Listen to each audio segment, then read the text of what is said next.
What's up, everybody? Welcome to the Non-Applicable Podcast presents RAW-Thentic. My name is Chubbs. My name is One-Take.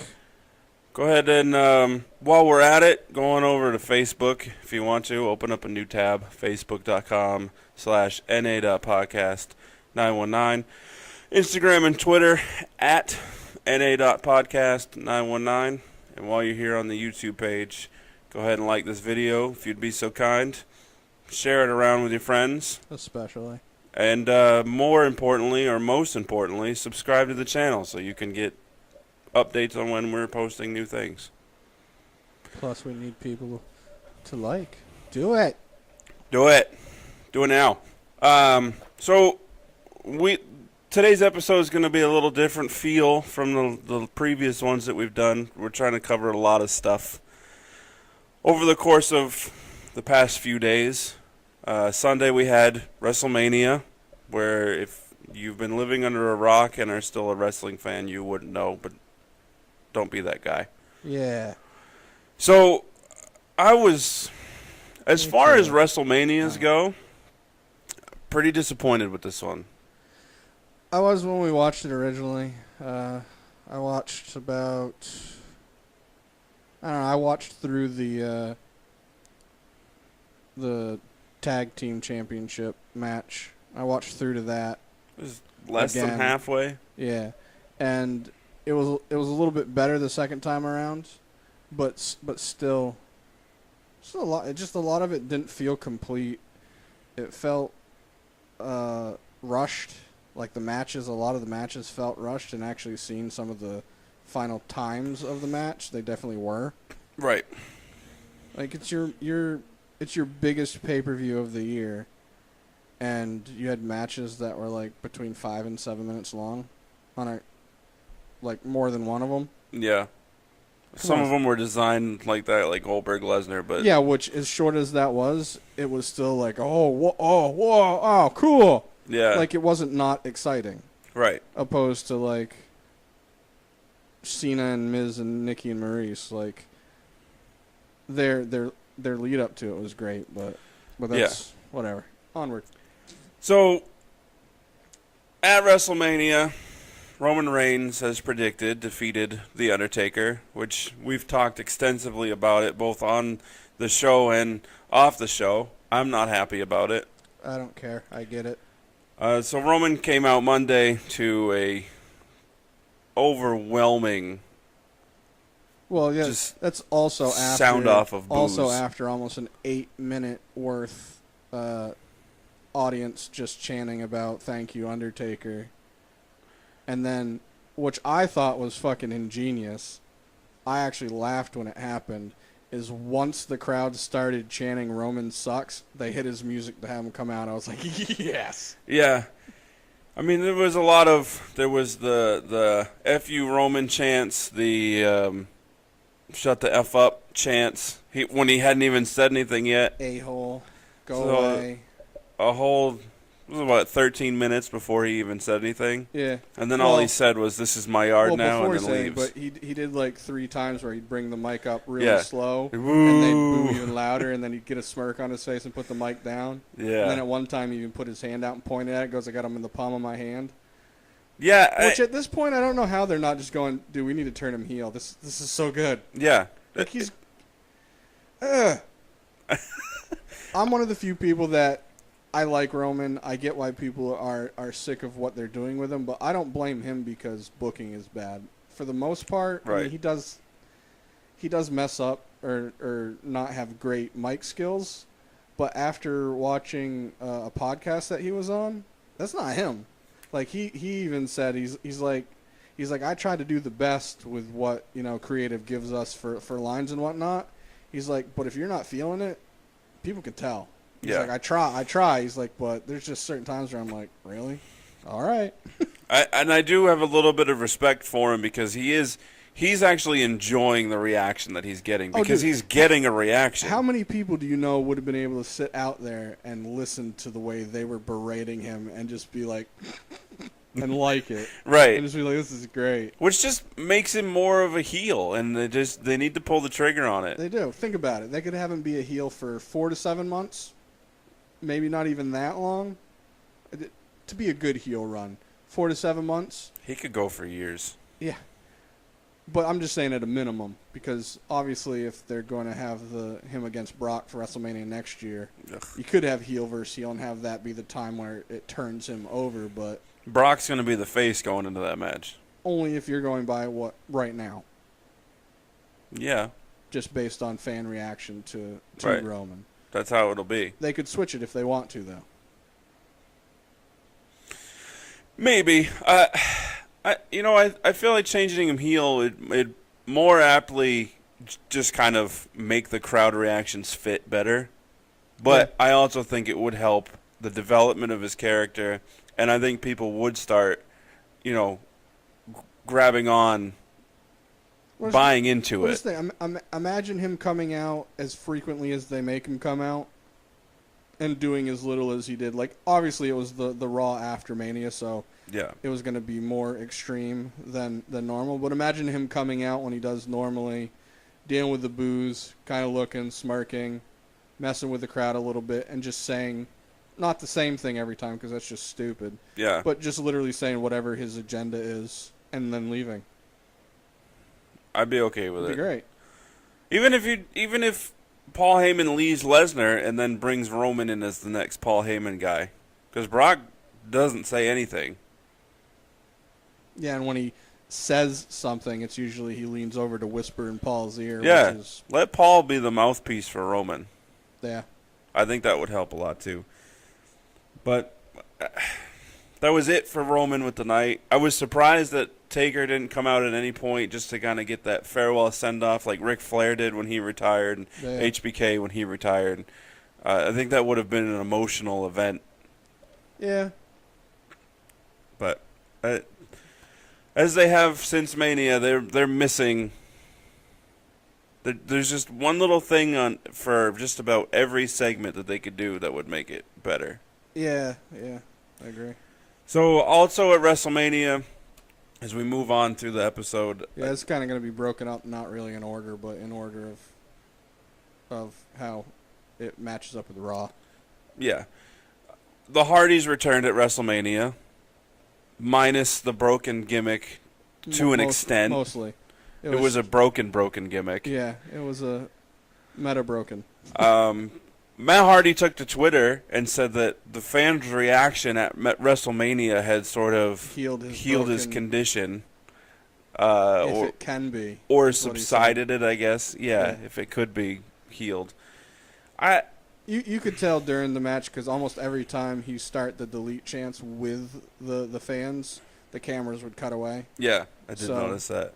I mean, because you can't control what a crowd's going to do. They can't be sued Right. for what a crowd. It was funny when he got down there and he pointed at all of them and then did the delete motion. Hell yeah. I still say this match would have been better if, well, first of all, the excitement to the Hardys' return could have been better, could have been more, had they shown up at the end of the match after, say, a 15, 20-minute barn burner from the other three teams involved, Enzo and Cass, Gallows and Anderson, Sheamus and Cesaro.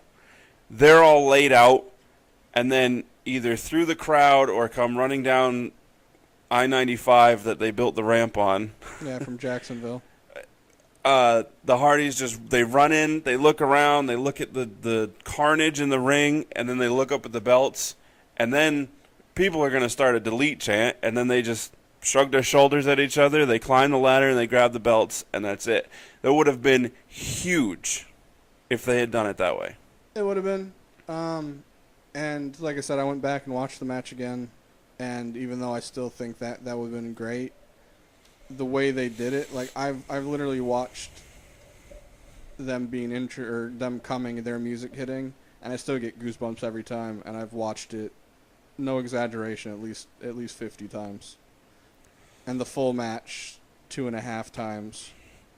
And I said to you earlier before we started recording, I feel like one of the reasons they did decide to do it after watching it again is that with as long as the ramp was, it gave them time to basically have the crowd be like, oh my god, they are here, this is great, freak the F out, have them go down the interstate runway, and then by the time they were in the ring, the fans were like still like hot and heavy about them being there, but ready for the match to go, opposed to them being there and then possibly missing stuff. And I guess watching it again, it had good continuity, even though I would have liked it to have been done a little bit different as well.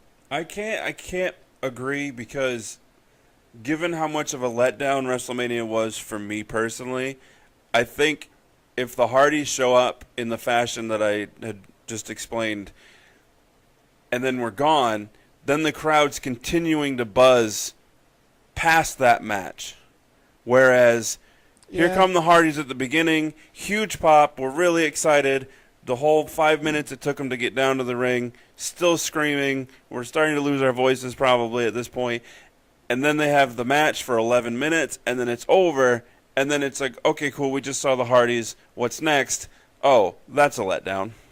Well, yeah, but the other thing to think about, doing it, the way that you would have preferred, think of it that way, the crowd is still going to be popped, but then they're going to basically take over the next match or two with irrelevant stuff and take away from it. They do that anyway. I feel like I said, after watching it the second time, I feel like it ended up doing it well enough to break it up where it didn't end up necessarily taken away from anything. I still would have liked to have had them, like, literally just the lights go out and then they come back on and they're in the ring just looking at each other, looking at the belts, looking at everyone on the ground. Yeah, even that. Yeah. I would definitely would have liked that. It's just I understand how they did it after watching it again, and it just you could feel that, like, the crowd was still amped, but they were ready for the match. And yeah, I still say it could have been nothing. I'm not bashing the Hardys because they're incredibly talented. I just think the three teams involved to begin with could have put on a better match had there not been the fourth team. A fourth team that hasn't done any work with them in the ring. So I'm just mentally going through my head in the parts that the Hardys were a part of and thinking about them not being there, and I don't feel like the match in the parts that they weren't there was good. I mean, you had Cesaro in there. He's going to... It wasn't a letdown of a match like the other ones were. And it was definitely a good match. It was a match that could have had a little bit more hype in the match. You had 4 tag teams, and it went 11 minutes. Yeah. That could have easily been a 20-minute match. Yeah, but at the same time, they may have limited it because the Hardys had just participated the night before, and we're going to participate again on Raw. Yeah. So that's 3 matches. Well, yeah, but knowing they're going to participate in Raw, you can kind of protect them. That doesn't necessarily need to be a barn burner match. Well, then if you're going to do that, then have them do it like I thought they should. And they're not even wrestling in the match. They just end up getting the belts at the end anyway. Yeah. I think they were just trying to find a way to, A, get them there, B, get the crowd going, and get the crowd to be able to see them wrestle, opposed to, they just came and took the belts and went away. Right. Well, it is what it is. Either way, it was still exciting as all hell. So then we move forward to Raw again. Hardy's opening match versus the Club. Gallows and Anderson getting their rematch. Hardy's won. No surprise. I mean, they went over ski. Yeah, because the Hardys aren't going to come back at Mania and win the belts just to drop them the next night. Right. And well, I mean, they could have, and then showed up on SmackDown. I still want them to just show up at SmackDown, like maybe next week, since they'll be rested. Yeah. And get those belts too. Who knows? I want them to hold them both. So, you don't say. Neville came out later.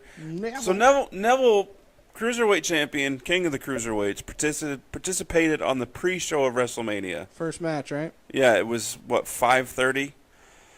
Yeah. Crowd still hasn't finished filing into the arena. Still a ton there, though. But yeah, definitely not.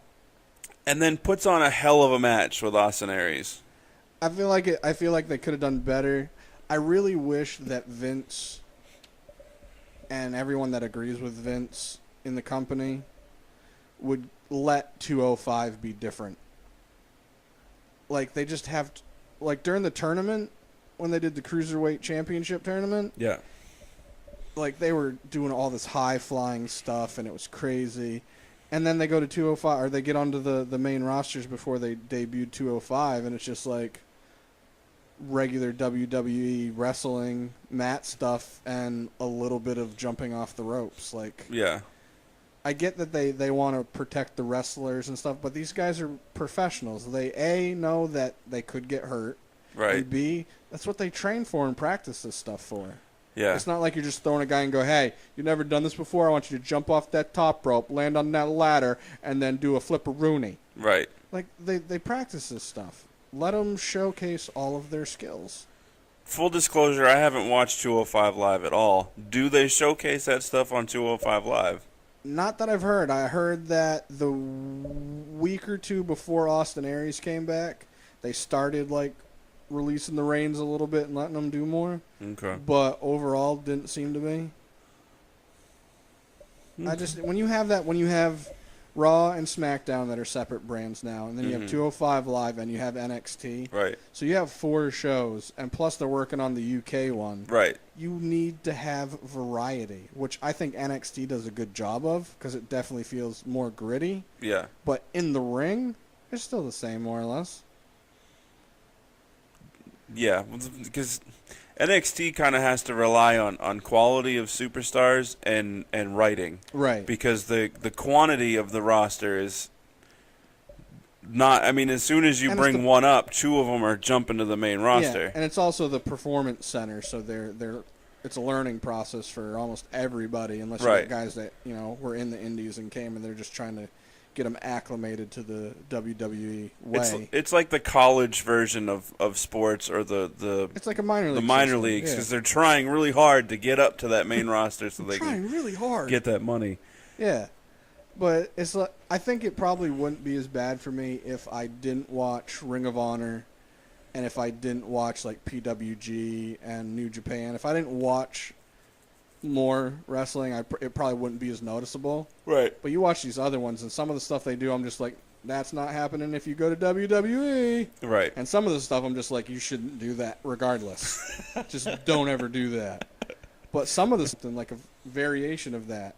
Like at PWG, for example, it happens in other places too, but PWG, it seems to happen more. When the guy goes to jump out of the ring sometimes, like into the other wrestlers, instead of going over the ropes, they jump over the corner, like over the ring post. The turnbuckle? Yeah, like run and jump, not onto the ropes and jump. They Right. run and like jump over it. That's pretty impressive. It's crazy. Yeah. So Neville out on Raw, continuing his rant about being the king of the cruiserweights, Mustafa Ali, Rudely interrupts. who is incredible Yeah. in the ring. We should start calling him Hurricane Ali He is dressed like the Hurricane. without the green. But it's weird because it's like, okay, well, they're going to move on from Austin Aries and Neville, and they're going to do Austin Aries, or Neville and Mufasa Ali. Sorry, tongue's too big for my mouth. But then on 205 Live, they have a Fatal 4-Way #1 contender match, which Austin Aries wins again. So at Payback, he's going to fight. Yeah, that's probably why they did it, just because of Payback. Makes sense. Yeah, it does. I mean, it's having Gallagher might have made more sense. when you have your pay-per-views for Raw and SmackDown after Mania are titled Payback and Backlash, you know that it's just an extension of what had happened at Mania, sort of tying up the loose ends that they left. Rinse, repeat. Pretty much. So Vince Totally came out. Vince came out, and it was funny, he was welcomed with them singing a song as always. Chance. And my thought process was, why No are you chance cheering in hell. Vince? When he's the guy that does the stuff you don't like? Right, but you're booing the hell out of Roman Reigns, and Vince is the guy that has handpicked Roman Reigns to be the face of the company from now until eternity. A burn. But they surprised me. They hit Vince with the Roman sucks chance. Yeah. And He played it off well. He heard it loud and clear. That's how you really feel. I don't know if it'll change anything. It probably won't.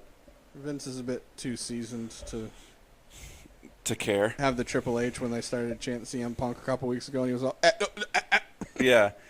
So 2 things happened when Vince was out. First, introduced the new Raw general manager since Mick Foley was fired a couple weeks ago, and then Stephanie went through a table at WrestleMania. Correcto. Teddy Long comes out. Sexy boots. What? Teddy Long comes out thinking he's the new general manager. I've never been a huge Teddy Long fan. I think he's obnoxious. Yeah. I laughed. Oh, I laughed. It could have been better had he said something about putting somebody in a tag team match, because that was his shtick. Right. Or going one-on-one with The Undertaker. And then having Vince be like, The Undertaker's retired. And then Teddy Long just going, well, I can't do this. I quit, and leaves.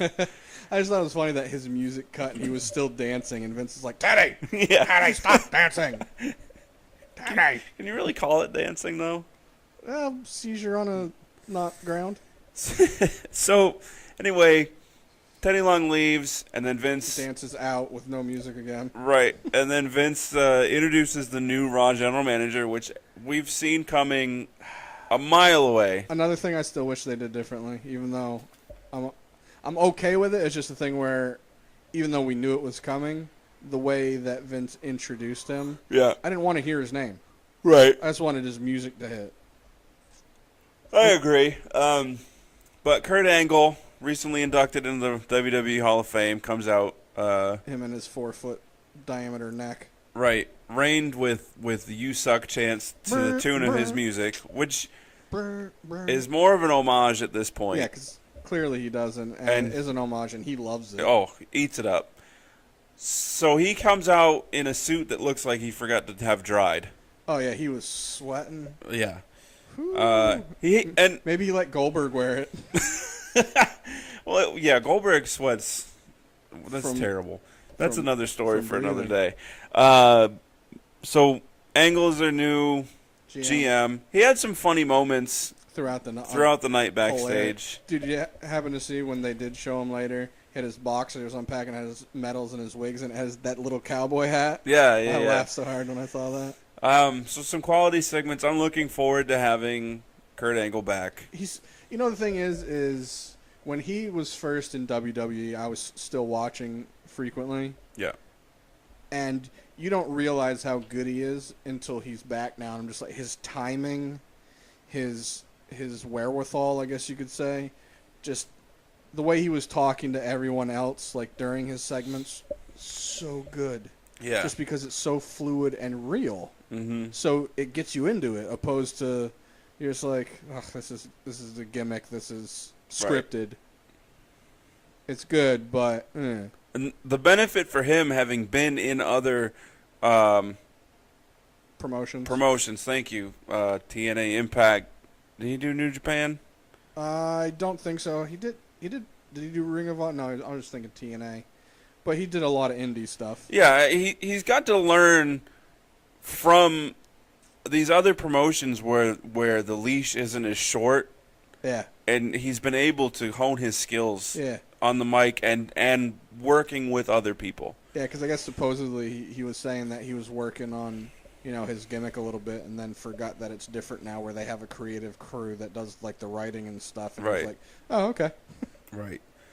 Then also Vince announced that next week on Raw, the April 10th, my birthday, show, I had to throw that in there, there's going to be not a draft, but a superstar shakeup. A superstar shakeup. Between Raw and SmackDown. So we're going to see... That was my Vince and Batman impersonation as one. I don't know how much movement there's going to be. I really think it's going to be... I don't want to say it's going to be minimal. It's... SmackDown needs some tag teams. And... Sheamus and Cesaro. I was going to say it was going to be Enzo and Cass because they would, immediately bring the SmackDown tag teams to a higher level just as far as mic skills go. But the plan is to break up Enzo and Cass sooner rather than later. What? Say that again? Sorry. The plan is to break Enzo and Cass up sooner rather than later. They can't, though. If they can and they will. Well, if they can and they will. I say they can't because Hey, you don't do that. Yeah, neither of them have not even as far as like their gimmick and stuff. Just individually, neither of them have the experience. Cass is better. Cass is better, definitely better. Enzo, he's always going to be a mic general. It's right. Just it's what it is. And that's their plan. Is that Cass is going to get the push, probably Intercontinental title or U.S. title. That'd be cool to see him and Baron. And Enzo is going to be reduced to the role of Santino Marella from previous years in wrestling. As long as he doesn't walk like him, even though I loved his power walk. It was hilarious. My thing is, why not just keep them together? Why not have Enzo go to Cass and say, look, I'm holding you back doing these tag matches. Yeah, play it in. You're going to be a superstar. Yeah. Let me be your mouthpiece. You do the fighting. Yeah, and then let Enzo get involved in matches in the ring as well, like... two guys come to take on Cass, and really? Yeah. What do we got over here? Exactly. It's just a way that they could do it without breaking them up. Because it seems like WWE will get this fire tag team that's just so over. And be like, all right, we're going to break them apart, let them do their own thing. And then the whole thought process is, well, we're lacking in quality of individual stars, and the rosters are so split up that they just break them up so that they can have a deeper talent pool. Is we were saying like a while ago, one of our episodes, where like if you break down the roster right now, so talented. They just have so many people that creative has no idea what the hell to do with. Right. And that's why I was saying last week, I believe, that they need to start doing some factions. Then you can get if you have multiple factions. When I say multiple, have like 3 or 4. Have multiple factions, have them be 4 to 6 people, and have the last 1 or 2 people guys that you're not really sure what to do with right now. Yeah. So A, they can get some experience, they can get some TV time, they can get some mic time, even if it's minimal.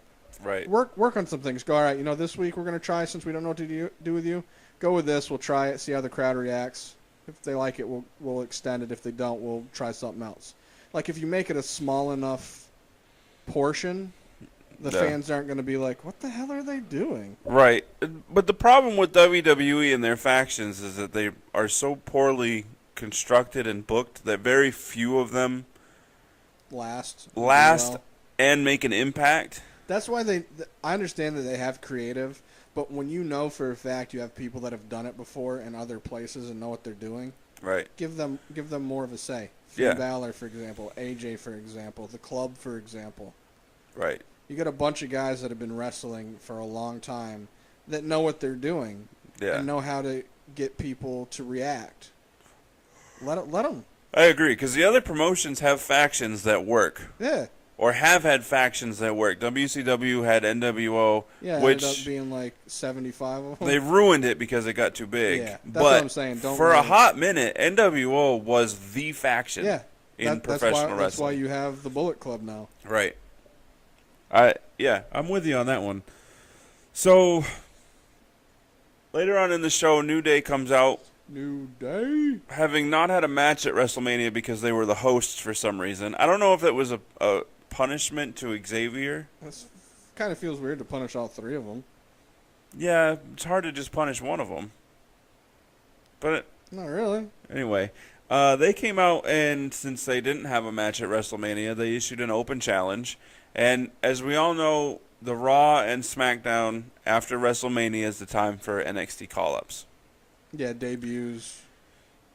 The revival. Yeah. NXT. We go hard. Former 2-time champions, tag team champions. Got the call-up. They came out, beat the New Day, then promptly established themselves as heels by continuing to attack. Well, they did even before they came out, or as they came out, because they kicked over their ice cream bike and truck, whatever you want to call it. Which is fine, I guess. I'm okay with them being heels. They're over regardless. Yeah, they're good heels. I feel like honestly, I feel like they did better in their Raw debut than they had in the last couple of matches I'd seen in NXT. I felt like I don't know, that takeover tag team triple threat was but that's because there was a whole group of them working together and doing well. I meant as far as like their own matches, not my bad. I should have. I got you. Better. So that was, So either way, they came in and they said, "Yeah, yeah, we go hard." and that was the only call up for Raw. Yeah, because there was two of them. The only NXT call up for Raw. So then we move on to the 3 women tag match: Bayley, Sasha Banks, Dana Brooke versus Nia Jax, Charlotte, and a returning Emma off of her failed Emelina experiment. Which Besides the way they did it, sucking, I'm kind of glad for Emma to be back. Yeah, I'm glad she's back. I feel like SmackDown needs. This is so friggin' weird for me to be like excited about women's matches. Like even like back in the day, like the Attitude Era, like Yeah. I'd watch when they were doing their "Oh my God, they're hot," like Stacy Keibler getting in the ring, and I'd be like, "All right, I'm done. Change the channel," because I didn't want to watch that crap. Right. So it's really weird for me to be like, "Yay, women's matches!" I mean, it helps that they have the talent. Yeah, they're definitely really good. So Finally, Bayley, Sasha, and Dana win. I think Bayley went over Charlotte. I honestly don't remember. Either way, I was expecting to see a Dana Brooke Charlotte feud start because it's the one that makes most sense as far as writing is concerned. Yeah, However, it also depends how they're gonna do their shakedown. right, Dana may be going to SmackDown, which they don't need another Natalia.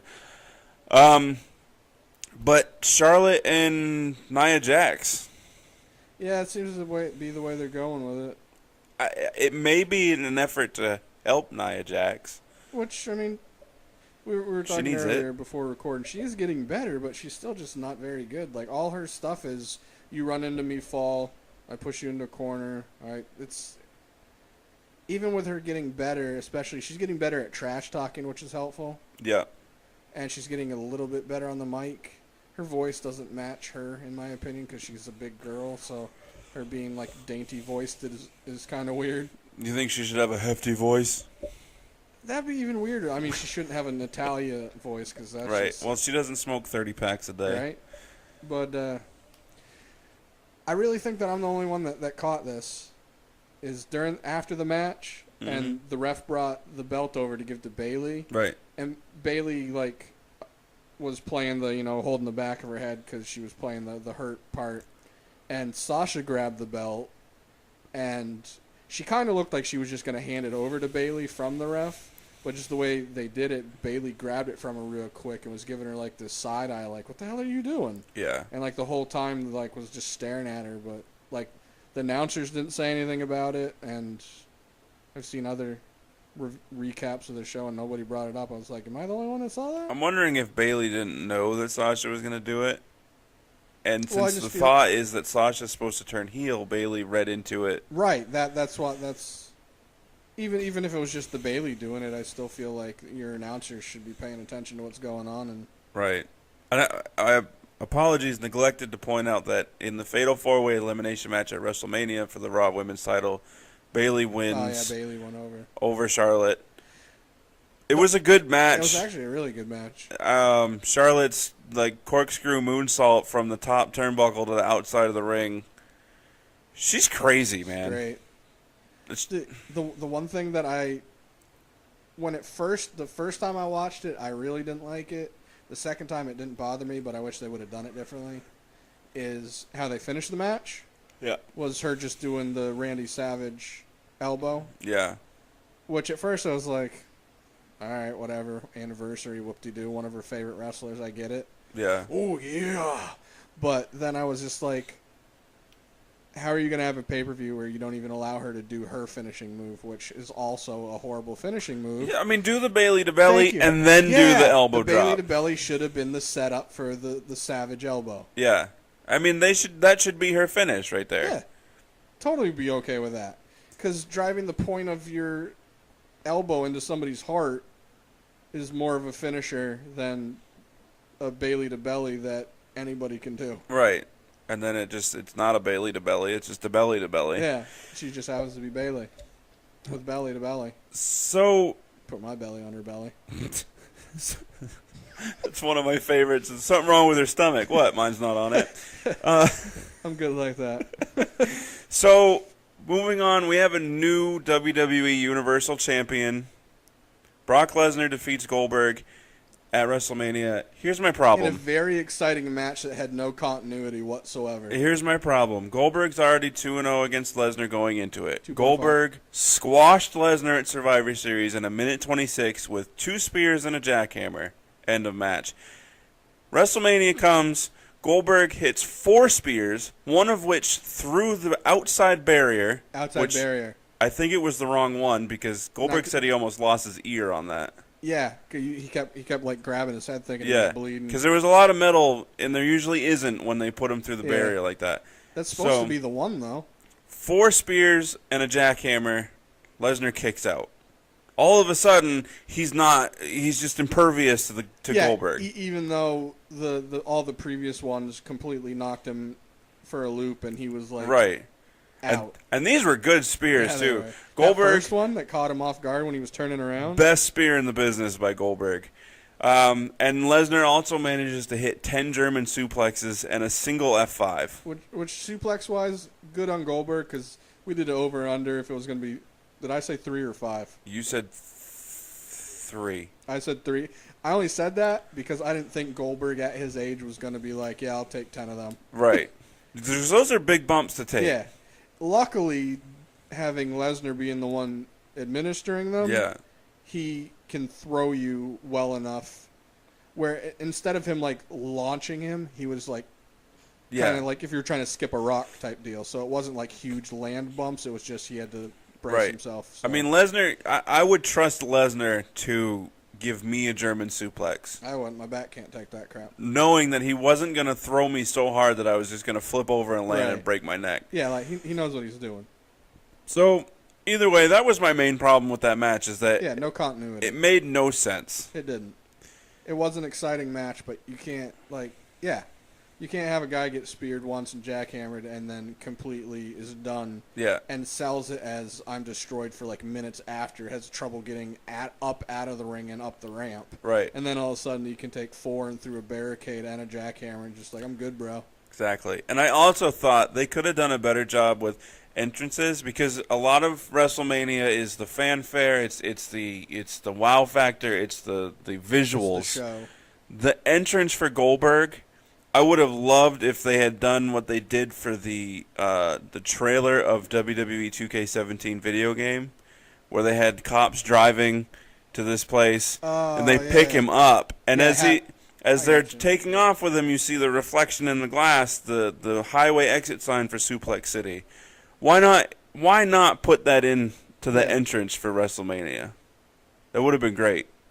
No, they definitely could have done a little bit more. And then I didn't think of that. We don't even see Goldberg on Raw giving a farewell, which... It was after. It was a dark segment. Oh, did he? Yeah. Oh, I didn't know that. Well, that sucks. I wanted to see that. Goldberg is one of my favorite wrestlers of all time. It's on the network. I'll have to look it up. It's, basically, he just came out and he basically said, look, I'm coming out here. This is not scripted. I'm straight from my heart right now. Yeah. And like some people were kind of, it's Raw after Mania. We're trying to take over. One more and match. He was just like, no, like rudely. Oh. And he was like, look. He's like, I came out here. This is not scripted. This is not part of the show. I'd appreciate it if you shut up and listen. Most people were, with him. And good on him. Once he said that, people were just like, crickets. Yeah, because he'll punch you in the face. Oh, yeah. Good on him. But basically, he just came out and said, it was really rough on him. He said if it wasn't for his wife and his son and just him wanting to feel like they needed to be, be able to see a little glimpse of what he used to be. Right. He said it was just, he was glad that he could do it. And he said just the feeling that he got from having that championship and being able to go to his son's school, show his son's friends and teacher, and stand in front of them and see how proud his son felt of him. Right. He said it's one of the best feelings I've ever had. Nobody can ever take that away from me. Yeah.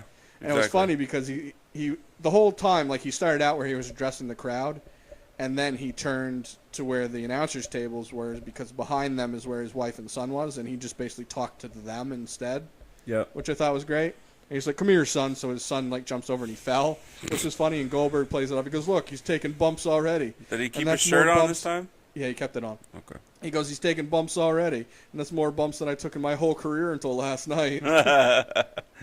That's funny. Yeah, I'll have to look that up. But no, it was definitely heartfelt. And he said, they addressed him to come back, and he just thought about, at my age. Yeah. And Never say whatnot. never, though. Ironically, that's how he ended his segment. Yeah, I guess he did another interview also, and he stated that for the right price with the right feud, never say never. He could come back, Right. but he said it would have to be a feud that made sense, and it would have to be just a perfect storm. Right. So, who knows? Maybe next year he and Undertaker get inducted into the Hall of Fame. Undertaker's got his hip replaced. He's feeling good. Goldberg versus Undertaker at WrestleMania 34? Maybe. I'd be okay with it. And then it would be, you really wouldn't, because you knew Goldberg was going to lose. You knew Undertaker was going to lose, because they're both done after that match, after their matches. So with this being a one more match for both of them, you really wouldn't know who was going to win going into it. I think that would make for an exciting 5 minutes. I could argue with you, but I'm not going to because I don't got anything that would be an arguing point. So. No. So, moving back to Raw, Lesnar comes out with Paul Heyman. They're setting up now. Paul Heyman being Paul Heyman, great as usual. Right.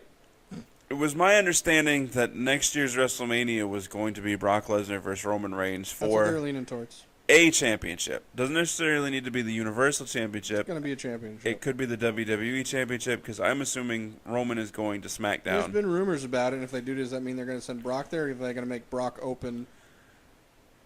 They might make Brock open because I feel like he'll drop the title at Payback. Yeah. No, he's not even going to... SummerSlam. I'm sorry. Yeah. He's going to hold it until SummerSlam and probably drop it to Finn. Which is just weird because Finn's tiny. Even with the demon aspect of it, like, I'd like to see the match, but... Yeah. If they do it right. I still say they should have had Goldberg win at Mania. He comes on Raw and retires, drops the belt. They have the open challenge or the tournament for it. Lesnar, in his rage of having just lost for a third time, decides it's everybody else's fault. 3.5 times, decides and he can't exact revenge on Goldberg because Goldberg's gone. Just decides to take it out on the locker room. He decides that he's going to take over for who's next. Everyone's next. Exactly. And then they also teased a Braun Strowman Brock Lesnar match. That's probably just going to be a filler in between. Probably. I want to see. Because, Braun said on his way out of the ring, you know where I am. He also... It's so weird. You come out to address somebody because you want to go... You're like, after I'm done with Roman, basically I'm coming after you. Right. By the way, I'm leaving now because I came out to get in your face. Yeah. But I'm leaving. And so I think what's going to happen is Roman and Braun are going to fight at Payback. Lesnar will interfere, setting up a Braun-Lesnar match. Yeah. Which will be a good match. I want to see Lesnar hit Braun Strowman with 10 German suplexes. That would be impressive. Well, Braun's going to help. Look at the choke slam that he took from Taker. That was all Braun. Yeah, that's true. And you got up. Up. We should start calling the word up fins. Hup. Number one. Guys have to watch Ride Along with Ganderson. Yeah, Gallows and Anderson to get that reference. Ride Along is a show on WWE Network, for those of you that don't know. Check it out. It's funny.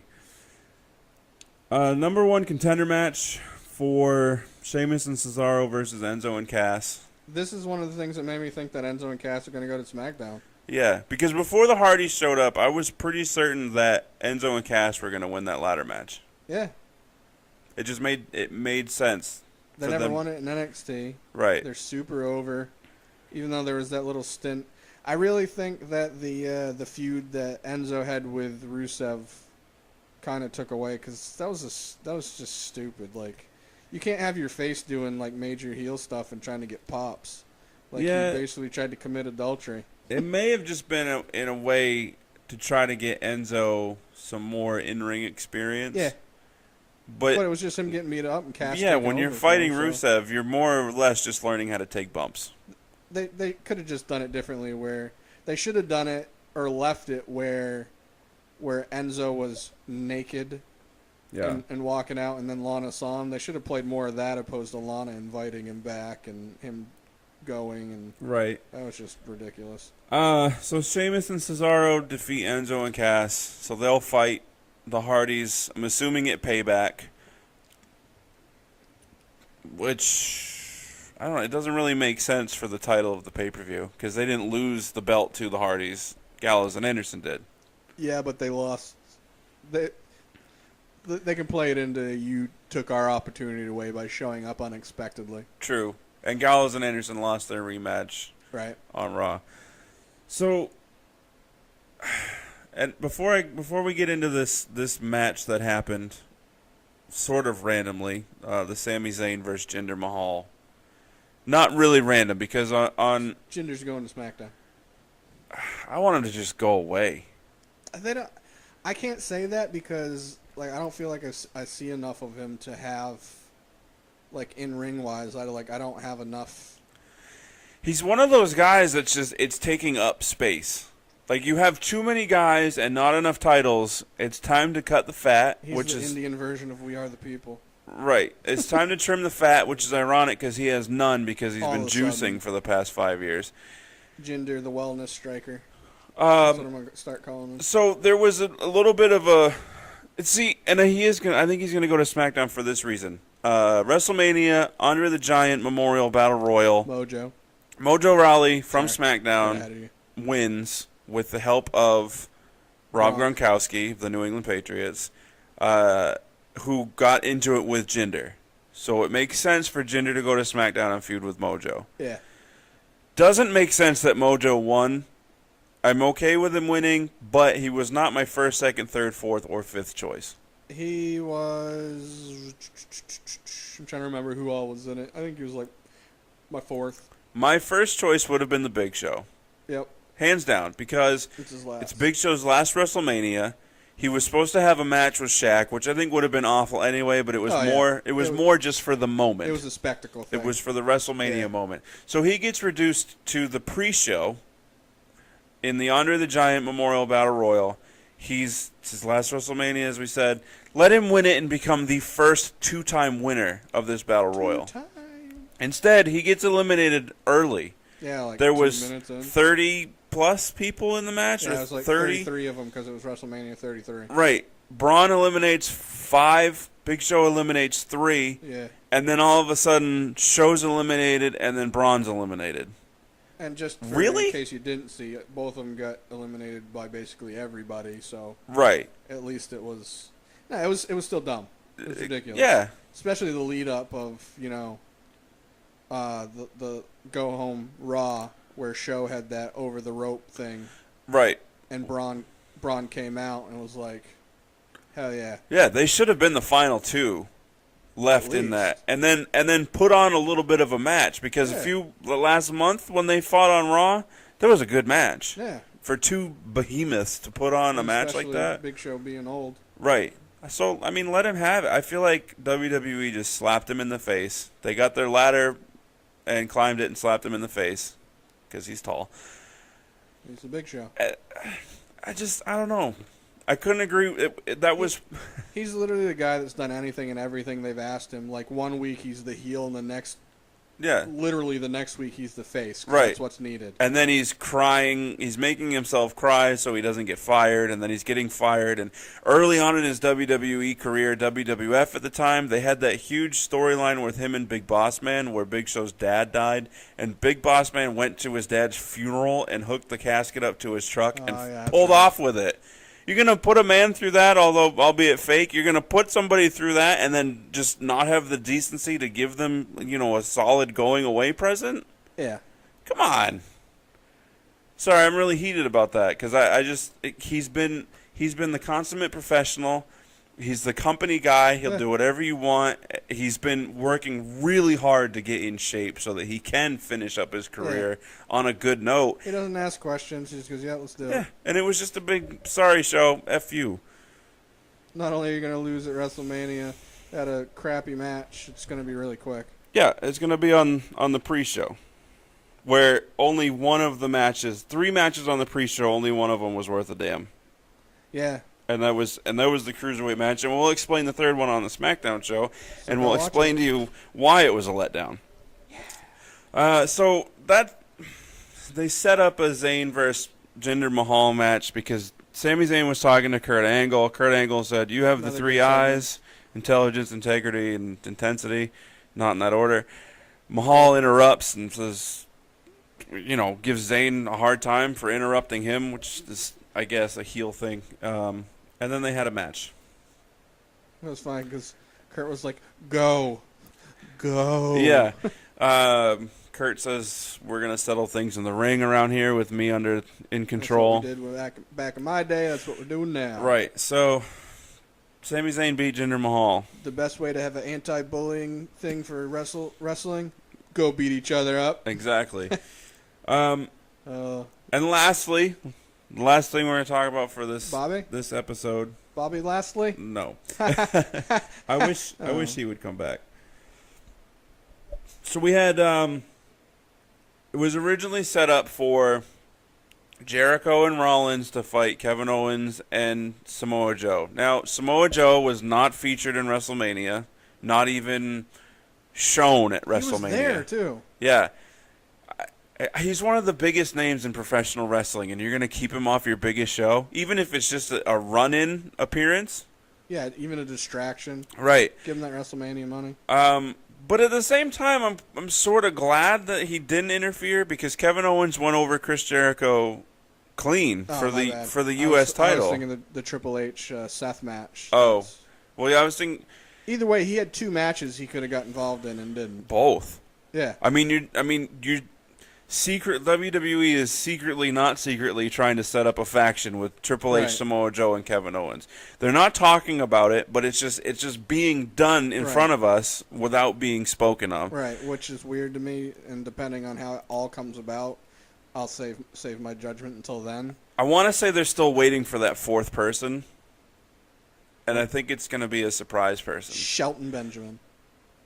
No, No, but he's going to be on SmackDown. either way, Kevin Owens goes over clean on Chris Jericho at WrestleMania for the United States title. Good match. Jericho's getting his rematch at Payback, and then he's going to He's lose because he's leaving to go on tour with his band Fozzy. Waka Waka. Yeah.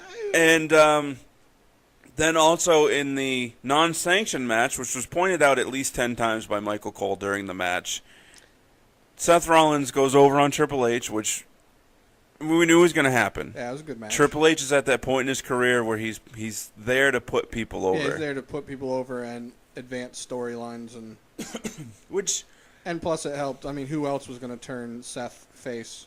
Right. And make sense about it. And this is a year in the making. Yeah. So it's kind of stale if you think about it because they've been trying to do it for a year now. Well, one of the only reasons it's necessary that it's kind of stale is just because of how they did it, because they ignored it for a while. Right.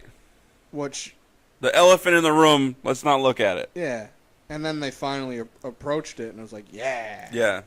But it was a good match. No, it was a good match. So then in an interview segment, Chris Jericho gets taken out by Kevin Owens and Samoa Joe. Back at Raw. Yeah, back at Raw. Powerbomb through a table. After he was totally playing into the crowd, by the way, from backstage. Yes, because he's the best. Yeah, he's doing such good work. So then you see Kurt Angle coming out of the training room, Seth Rollins approaching Kurt Angle. We're informed that Jericho is not going to be able to participate, but Kurt Angle says, I have a partner for you. Who? We all know who it is. Who? We all know that this person had been cleared to return for at least 3 weeks. Who? And was not featured anywhere except for house shows. Bastards. Finn Balor finally makes his incredible return. Was it just me, or is the beginning part of his music different? It's different. It's purposely different from normal Finn Balor to Demon Finn Balor. Well, I know the Demon one's the duk the heart, right.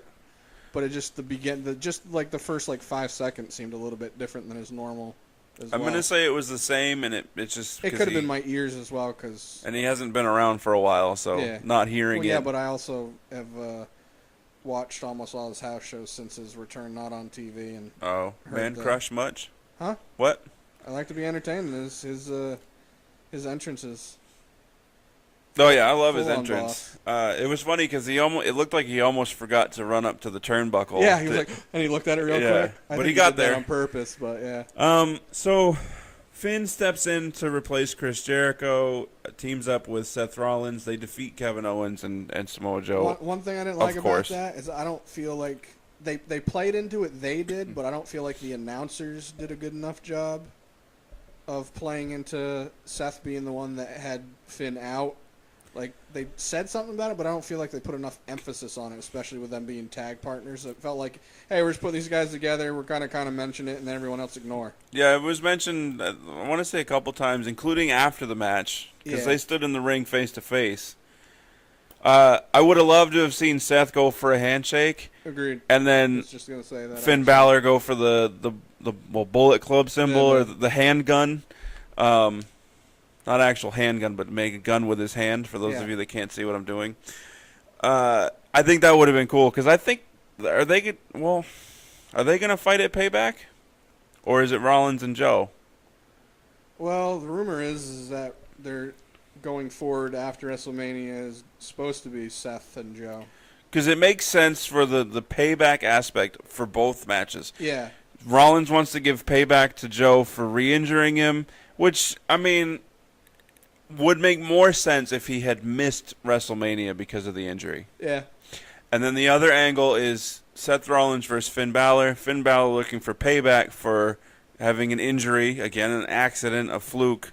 Or just having... You don't even have to play the injury part. Well, technically you do, but it just being like, I had to give up my belt. Right. Son of a bitch. Right. So, I don't know where they're going with it. It would have made more sense for this superstar shakeup to have been announced before WrestleMania and to have taken place Monday. Or announced at WrestleMania, have matches during both SmackDown and Raw that equate to being put into the pool of people. I mean, there's different ways they could have done it. Just because I feel like you're trying to set up new feuds after Mania. You know what? It's another one of those things where they're just worried about TV ratings, so they break stuff up instead of worrying about doing what's right. Yeah.